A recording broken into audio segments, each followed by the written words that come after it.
9. Oke, pada pelajaran Bahasa Indonesia di minggu pertama ini, kita akan membahas tentang teks laporan percobaan. Kira-kira kalian sudah tahu belum apa itu teks laporan percobaan? Kalau belum, mari kita simak video berikut ini. Baik anak-anak, hari ini kita akan belajar tentang teks laporan percobaan. Pada kesempatan kali ini kita akan mempelajari 3 hal, yaitu pengertian, fungsi, dan ciri dari teks laporan percobaan. Oke, yang pertama kita akan mempelajari tentang pengertian teks laporan percobaan. Nah, di sini ada kata teks. Teks adalah bentuk dari sebuah tulisan. Jadi teks itu berupa tulisan, bukan lisan. Kemudian yang kedua ada kata laporan.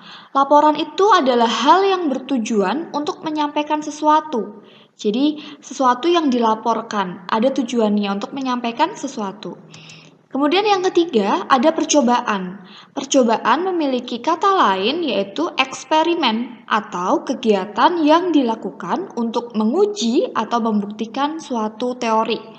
Nah, jadi teks laporan percobaan adalah sebuah teks atau tulisan yang berisi laporan untuk menyampaikan hasil dari sebuah percobaan, baik menguji atau membuktikan suatu teori.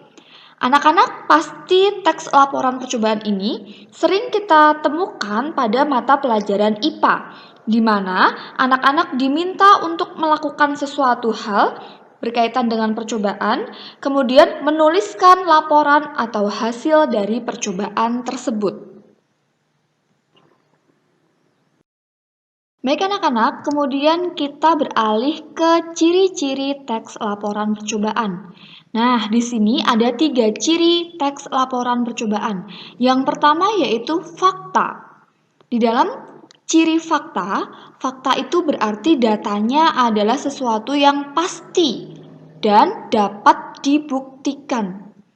Kemudian ciri yang kedua yaitu lengkap. Teks laporan percobaan harus lengkap. Mengapa harus lengkap? Karena di dalam teks ini bertujuan untuk menyampaikan informasi. Jadi, seseorang atau orang lain yang membaca teks laporan percobaan yang anak-anak buat nantinya dapat memahami secara utuh apa yang disampaikan, baik teks dan datanya. Kemudian yang ketiga, teks laporan percobaan harus juga objektif. Apa itu objektif? Objektif adalah sesuai dengan keadaan sebenarnya. Jadi, misalnya anak-anak ingin melakukan percobaan pada saus jajanan di sekolah.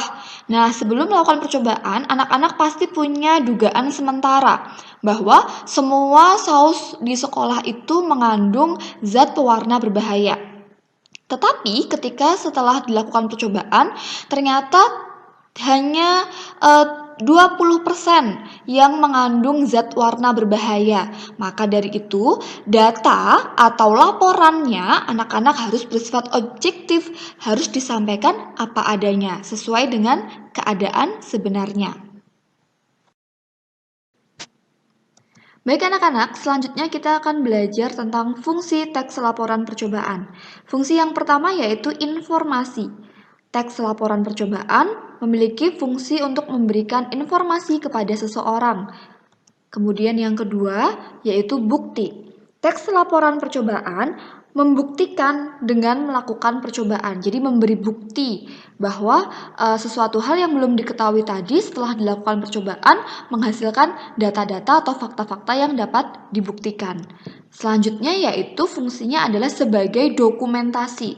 Ketika kita melakukan percobaan, kemudian kita menuliskannya dalam sebuah teks laporan, maka percobaan tadi akan terdokumentasikan. Datanya akan tidak mudah hilang karena sudah kita tulis.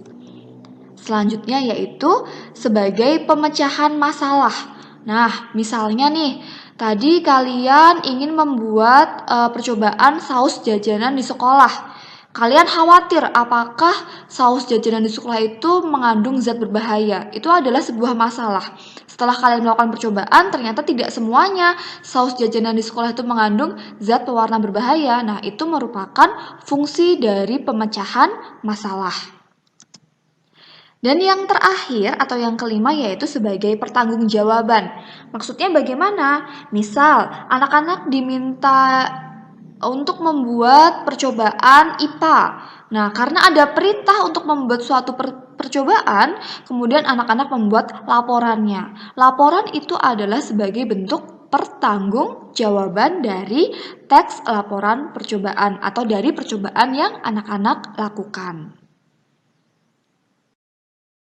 Nah, demikian tadi anak-anak materi yang dapat Bu Sekar sampaikan tentang teks laporan percobaan. Semoga anak-anak di rumah paham ya tentang materi ini. Oke, sampai jumpa. Wassalamualaikum warahmatullahi wabarakatuh.